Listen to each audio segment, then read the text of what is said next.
E unha das opcións escollidas para a cea como aposta segura é a froita. Porén, moitos son os que teñen dúbidas sobre a conveniencia ou beneficio duns produtos sobre outros. Os nutricionistas teñeno claro, a froita é boa a calquera hora. Ca chegada do bo tempo, moitos son os que intensifican o benestar físico de cara ao verán e iso tamén inclúe os alimentos que inxerimos, especialmente a última hora do día. Unha das opcións máis escollidas por moitos para cear é a froita. Solo tomar manzana ou plátano. Unha manzana, unha naranja ou unha pera, máis ou menos. A lo mejor como un trocito de queso, pero solo. Y luego después tomo una naranja y un plátano, o una naranja y un kiwi.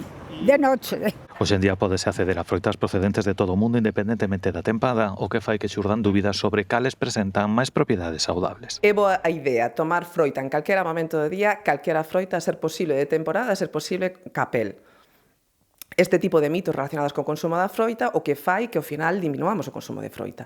Non hai froitas boas e froitas malas, aínda que queramos buscar sempre esas clasificacións binarias simplistas. Moita xente non considera a froita unha opción para a cea, sinalando o suposto contido en azucre que teñen estes produtos. Hai un mito da fructosa. A fructosa é un componente da froita, pero a froita non só ten fructosa, sino que ten fibra. A fibra o que fai é enlentecer a absorción das glicemias. Moita xente pensa que a froita, como ten azucre, eleva o azucre en sangue. A nutrición non é un máis un, son dous, non? A fructosa libre é o que eleva as glicemias. A fructosa intrínseca nun alimento que ten fibra non eleva as glicemias, nin pola mañá, nin pola noite. Unha cea saudable non ten que ser só froita, pero de facelo compre que sexa ca súa pel de tempada e deixar 2 horas antes de meterse na cama para evitar trastornos digestivos. Temos que deixar de ter medo a consumir froita porque ao final consumimos outras cousas que son menos interesantes nutricionalmente. A efectos nutricionais e de saúde, a froita é unha aposta segura.